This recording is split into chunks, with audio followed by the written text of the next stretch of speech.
Ladies and gentlemen, boys and girls, today is finally the day because we're gonna talk about solo leveling. As of this recording, there are 3 episodes out for solo leveling, and it's finally time to sit down and talk about it. And I got more to say about it than I thought I would actually. Because first things first, let's get the cat out the bag. Let's not make you guys wait too long to hear this. My initial first impressions of solo leveling. It's pretty good. I think it's pretty damn good so far, to be honest. I think A1 is actually doing a pretty A1 job so far with the adaptation.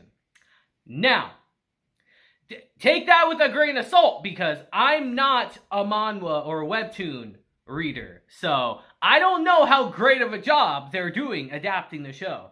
All I know is so far off the first initial 3 episodes, I think it's been doing pretty well, all things considered. I've only seen bits and pieces of the series before this anime started, so I kind of had a little idea about what the series was about before going into this, but now that I've seen it, I think this will be a really good show this season. It will obviously be one of the standouts of the season, but will it continue to be good? Can it stick the landing throughout? Because I feel like people are going to start getting picky. Because we all know how it is when we get these big adaptations, especially with like webtoons and manhwa. People get real picky. And the anime studios like to change some stuff. So, as we go throughout this season and I do videos on solo leveling, I will leave it up to you all to let me know in the comments. Like, they changed this, Gary. They changed that. This has changed around. I need y'all's help for that. I don't know it this time, so that's on you. Help me out in the comments so I can make better content for y'all. But alright, enough of that stuff. Let's get into the nitty-gritty and let's start talking about the show itself. Let's start with, I'd argue, one of the most irrelevant to me, but is one of the, big selling points for you guys, animation. Because from what I've gathered, solo leveling's popularity is really based on, its art. The webtoon itself was so popular, so well known, because the illustrations, the art in it was so damn good. I haven't read it, but obviously, I've seen panels of it, and it is, really freaking good. Very distinctive. I think we've all seen that image of our boy Jinwoo freaking saying, "Arise." We've all seen that image at some point long before the anime adaptation came. And I just know that its selling point, the big appeal of the series, was its artwork. And I can say, the anime looks pretty damn good, actually.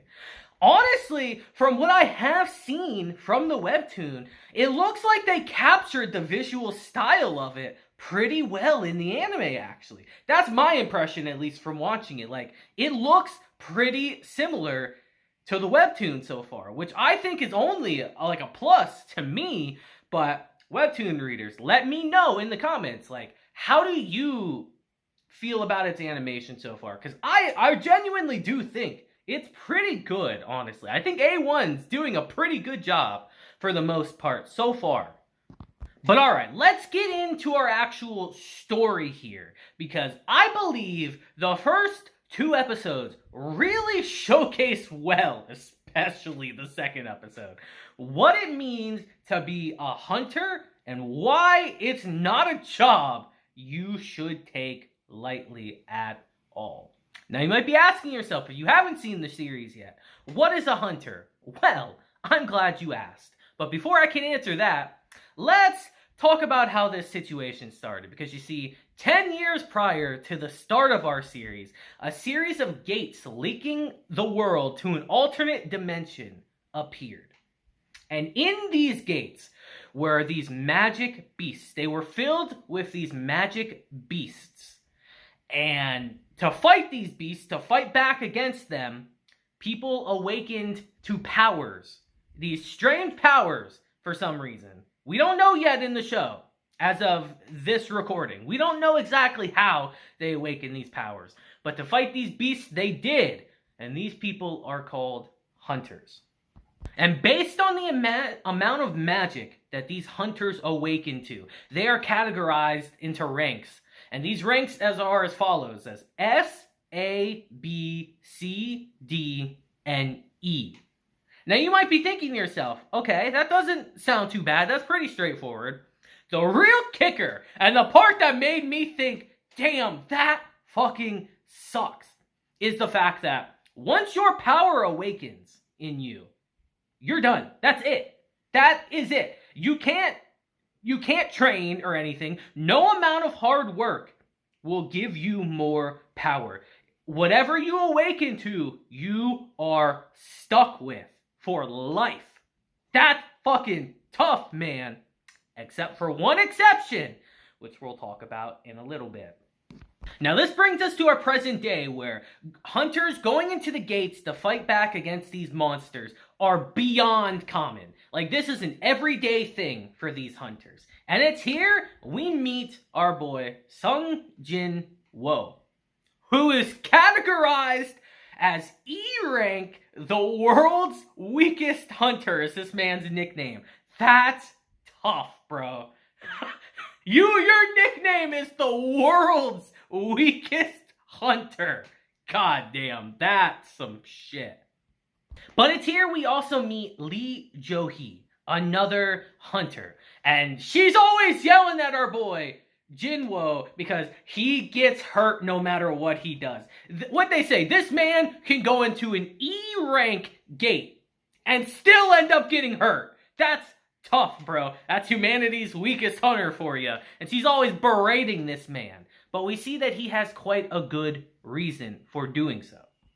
We see that Jinwo does all this stuff so he can take care of his sisters, Sung Jin-ah, and his mother who's in a coma. He's going into these gates to try to provide for them and help them out. And that's why he pushes himself so hard, even though he gets messed up. Like, immediately as they go into the gate. This man gets destroyed by a goblin, which is supposed to be one of the weakest monsters, apparently. And as they're clearing out this gate, wiping out all the monsters, and collecting all the loot they can, everything seems completely ordinary. Just seems like a typical day as a hunter. That is until, apparently, a secret tunnel appears inside of this D rank gate. Now, this isn't something super uncommon from what I gather, but it's still a rare occurrence.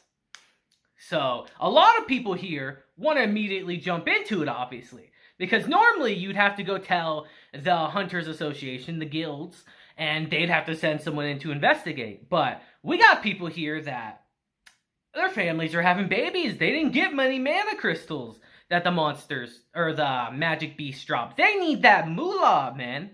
So, we gotta cast a vote, guys. Do we want to go in or do we not? And it's split down the middle. So who is our deciding factor? Why, our boy Jinwo, of course. Who, after thinking about it, decides to go in. Which, that's...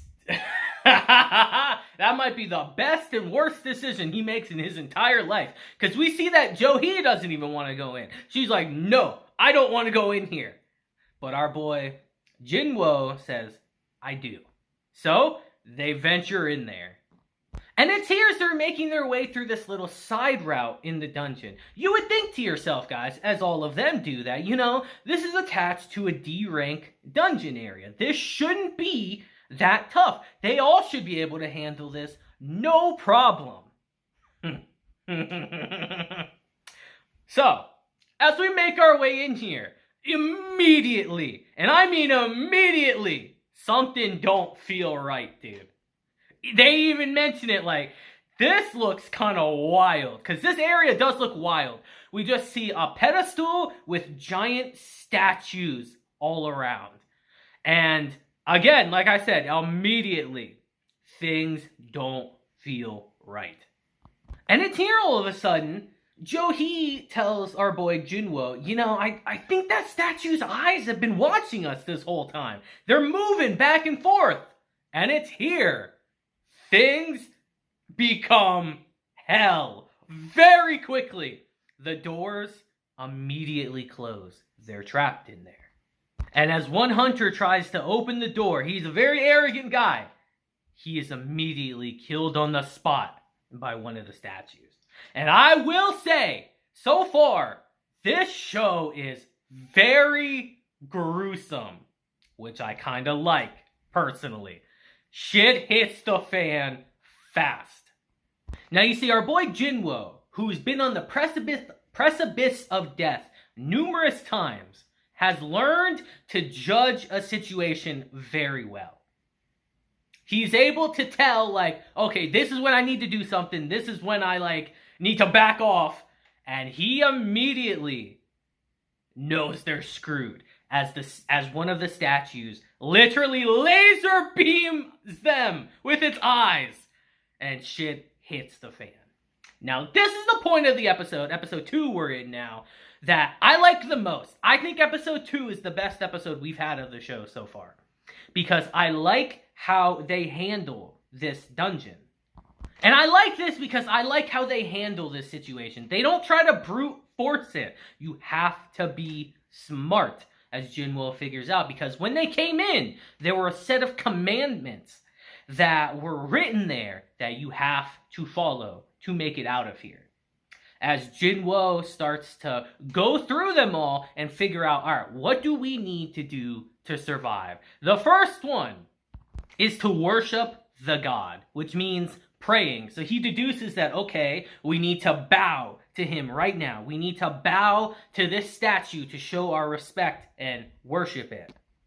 Doing this stops the statue from shooting them with its laser beam eyes. Okay, step 1, done. But in turn, this causes the statue to get up and start approaching them. So now we need to get into the second commandment. Praise the god. So naturally, some people think, okay, that means for us to literally get on our knees and praise this god. Again, kind of worship it in a way. But Jinwoo realizes, no, that's not gonna work with this god. Bro, that smile, the infamous smile. I knew before going into this too. God damn, is it unnerving, but they killed it. And as this statue immediately starts crushing people, we realize that's not the right way to do this.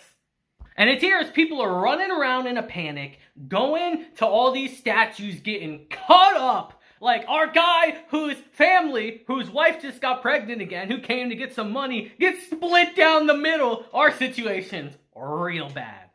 But with his deductive reasoning, Jinwoo realizes, all right, look at all these statues with the musical instruments. Go to them.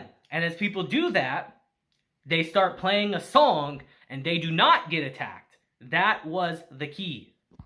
But you see, 2 people can't be at one statue at the same time. So Jinwoo has to leave Jo-hee here, and he's got to go to another one. And in the process, he goes to the wrong one and gets injured. And with the last of his strength, he's able to crawl his way to the last instrument statue. And the big statue that's chasing them down sits back down. Step 2 is done. But in the process, we see that Jinwoo lost one of his legs. Pretty hefty cost in this situation, if you're asking me. I'd rather lose an arm here than a leg. That's bad. And it's here, as they're momentarily safe, for the moment, keyword. They do the stupidest thing they could do in this situation. They start fighting amongst themselves. Actually, dumb as fuck to do. But it's in this moment the statue raises its hand and a pedestal appears. It's time for the third commandment. And one of them immediately realizes what this means.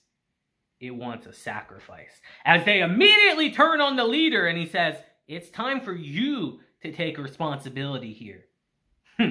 You're the leader. You brought us here. You go offer yourself as a sacrifice. Which is fucked up, as Jinwoo even says, because it's all kind of equally their fault because they agreed to come in here. So to just blame it on one person is fucked. But in this situation, people are panicking. They're not thinking clearly. But as he makes it to the altar, suddenly a torch lights up, a fire starts. And as Jinwo is brought here by 2 other people, we see 3 more torches light. He figured out what happens. Because as we bring everyone else to the altar, all of the torches are lit. And as all of them gather around this altar, we see blue flames are lit around them. And we see that the door actually opens for the dungeon. Now comes our third challenge. As all of a sudden, the statues, all of them with weapons, start moving towards them. Literally our worst case situation, because they're not friendly, obviously. But Jinwo realizes that they stop moving when you watch them. So he has everyone here keep an eye on them so that they stop moving, and they just have to wait out this timer. Think of the situation kind of like Weeping Angels from Doctor Who. As long as you're watching them, they're not gonna move forward, but they're surrounded. That means everyone has to stay here and watch it. Yeah, that's our problem. As we see some people start to panic, they can't handle the situation, and they bolt out of here. As we see our red flames go down by 1, and the door slightly closes. And as more people start panicking and more people start running away, the door closes more and more, the flames go out, and our situation gets worse. Because if any of them move right here, again, blind spots, they'll create blind spots and the statues will move closer to them, which will mean death. And it's here there's 4 of them. But then, I believe his name was Mr. Kim, starts saying, you know, Sung, we've survived this because of you. But you see, I got a family to go home to. I can't die yet. This motherfucker's got the nerve to say that. Like, everyone doesn't have a family. And he leaves, creating only 3 of them left and creating a blind spot. They're screwed. And it's here, it's time to make a tough decision. Because the leader of their group says, you 2 leave. As long as one person stays here, the door cannot close. Someone has to get left behind. And it's here our boy Jinwo says, take Jo-hee and leave. Take her now and leave. Because he realizes he only has 1 leg. He can't run out of here. Where's he going? He knows he's got to be the one that gets left behind. And their leader, he understands that completely. And he takes her and he leaves. And it's just Jinwo here, surrounded by the statues. It's pretty sad, actually, because you kind of knew something like this was going to happen. Because in our first episode, Jo-hee literally tells him, you know, you're giving me all this trouble constantly having to treat you in these dungeons. Why don't you take me out to eat to make it up to me? So you knew something was going to happen. I thought she would die, personally. But nope. And he even tells her that, you know, I guess I'm not going to be able to take you out to eat. Here's some money. Go get yourself something. Damn. It's funny, but it's sad at the same time. Like, damn, that kind of sucks. Foreshadowing. But again, their leader knocks out Jo-hee and leaves with her, leaving Jinwo by himself. And it's here all alone. Jinwo has to face the statues. I like that he tries, at least. He doesn't just give up. He doesn't go out like a bitch. He's going down swinging. I like that. But he's getting tossed around like a rag doll. Arms are getting cut off. Legs are getting cut off again. He's fucked up. This man's getting stabbed, impaled, crushed, literally tossed around. As he's thinking to himself, I am the strongest. But I want to get stronger, damn it. But I can't. I can't. Because of how this world is. And I like here that he starts thinking to himself, you know, what Mr. Kim said was fucking selfish, man. That, oh, you got a family to go back to? Like, we're all the fucking same. You're justifying your terrible actions here. I like that he does that. Because it's true. Jinwo's got a family, as I said earlier. He wants to go back to them too. Why should he have to die here? And as his body gets tossed onto the pedestal, blood raining down on it, he thinks to himself, if I could just have one more chance, I want to be strong too. And it's here before our episode ends. We see a little display window pop up that says, the secret quest, Courage of the Weak, cleared. You've qualified to be a player. Your heart will stop in 0.2 seconds if you don't accept. Do you accept? As we see, he clicks yes. And it's here all of a sudden, as we transition to our third episode. He wakes up inside of a hospital bed, seemingly fine. How'd that happen? We'll have to find out. And it's here he gets approached by two men in suits that are from the Hunter Association's surveillance team. They have some questions for our boy. And it's here they start telling him, the people that made it out, they're okay, they're alive. The person that was leading the group lost his arm, probably has to retire from being a hunter, so sucks for him. Oh, that's right, Jo-hee, she's traumatized by this situation, hasn't left her room for multiple days, but she's alive, so I guess that's good. As they tell him that, when the rescue team came, they found you collapsed on the floor, Jinwoo, but you weren't in that dungeon. It was nowhere to be found. As they tell him this is highly suspicious and ask him flat out, have you experienced a second awakening? Now, as I told you all earlier, when a hunter has their first awakening, their power is determined right then and there. No training's gonna fix it. It's not gonna grow stronger. You cannot train yourself to get stronger. You're set there. But on rare occasions, you can have a second awakening. And these awakenings will cause you to exceed your limits and rise to A or even S rank. Because you see, our guys in the suits think, the only way this guy could survive this is if something like that happened. There's not a conceivable way otherwise. But when they test Jinwoo, he very clearly does not appear to have had a second awakening. So, they let him go for now. But naturally, they're still suspicious, so I guarantee we'll see these guys again. But it's here, let's get into the nitty-gritty of this episode. We can go a little quicker through this one, because it's a long-ass freaking video already. As we see, Jinwoo now has that message box permanently with him from now on. And with a little help from his sister, who explains to him how to open a quest menu somehow, he should know, but whatever, he sees, you become a player, daily quest, strength training. Failure to comply with the system will result in a penalty. And as he accepts the quest, it's pretty easy stuff, looking like some Saitama kind of training right here, but we see he does not accept it. He won't do that again. And we see once that day's up, he failed to do his quest, and he gets teleported to what appears to be a desert. It's time for a penalty quest, as we see a giant centipede appear, and he gets told, your new quest, survive. For 4 hours, by the way. 4 fucking hours! He's gotta run from this thing. That's crazy. Bro, I'll do some sit-ups and push-ups over that. Fuck that. And we see that in the real world, he's up and vanished. He's nowhere to be found. But once his penalty's up, he's transported back. And he knows not to make that mistake again. I'm gonna do these quests. Because it's here after this, he starts taking things far more seriously. So let's break down what these quests kind of entail. As Jin himself says, when I complete a daily quest, I get 3 types of rewards. He gets fully recovered, by the way. All his exhaustion is completely wiped away.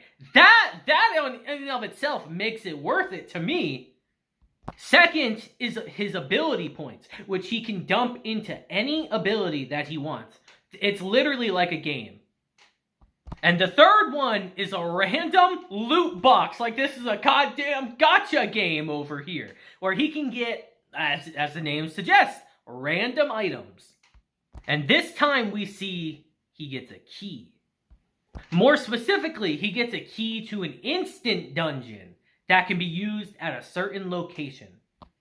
And it's here as our boy Jinwoo goes to this location and uses this key. It kind of opens up some sort of gateway in a way. And as he steps in, he's immediately trapped. So much for running away if shit gets bad.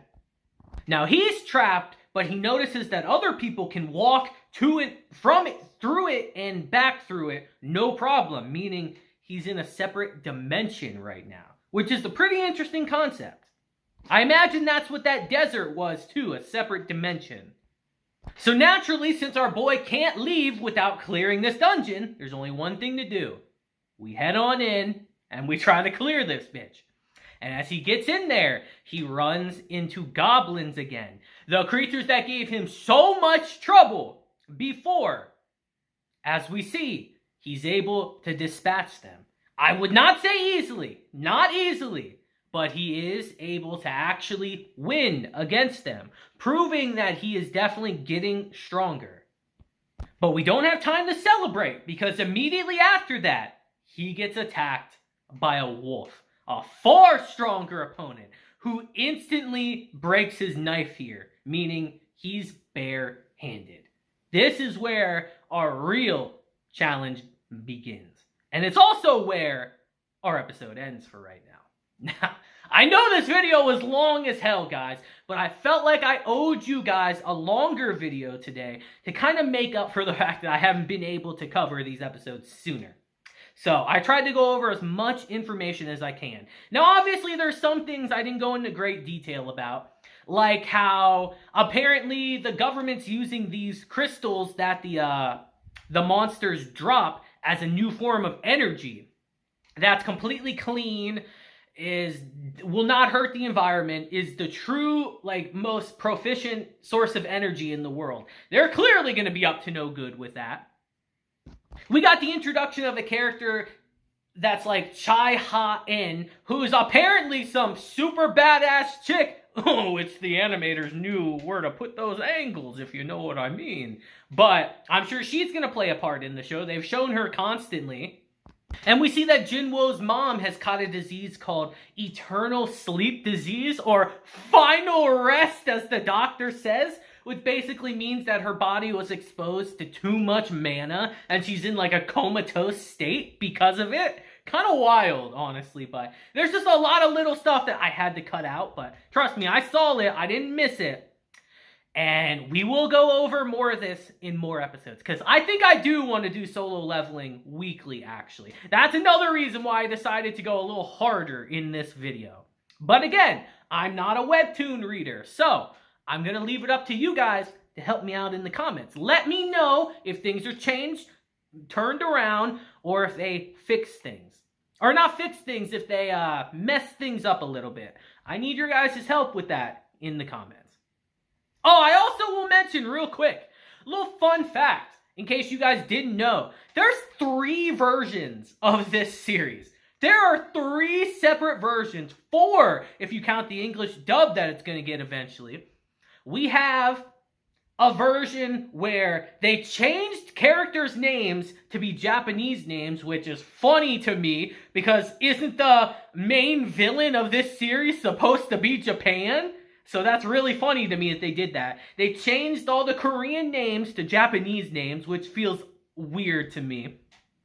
They have one where they have their original names, Korean names, which is the one I'm watching personally. And then they have a Korean dub for the show, actually, that I would have watched, honestly, but they're an episode behind. That's why I didn't. Or I actually probably would have watched the Korean dub, because it feels like it would fit more, you know what I mean? But there are 3 separate versions of this show.